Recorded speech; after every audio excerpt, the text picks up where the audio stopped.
अस्सलाम वालेकुम प्यारे बच्चों। आज हम करेंगे हरूफ के आदिशकाल। यहाँ पर आप लिखेंगे ब, प, त, ट, स। उसके बाद आपने जो कल की हरूफ के आदिशकाल वो लिखेंगे ज, च, ह, ख। उसके बाद दाल, डाल, जाल, रे, अड़े, जे, से की कोई भी आदि शक्ल नहीं होती। ठीक है।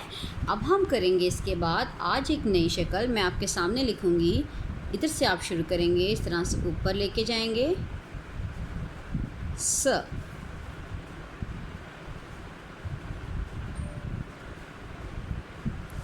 श,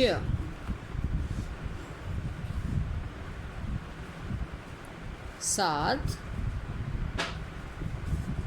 ज़ाल। यानी कि सीन पूरा होता है। हम उन सब की पूरी शक्ल नहीं लिखेंगे बल्कि आधी शक्ल लिखेंगे और यहाँ पर आप इसको होमवर्क के तौर पे करेंगे। ठीक है। आप यहाँ पर 2 लाइंस में स, श, सा, ज़ाल इस तरह से आप काम को मुकम्मल करेंगे।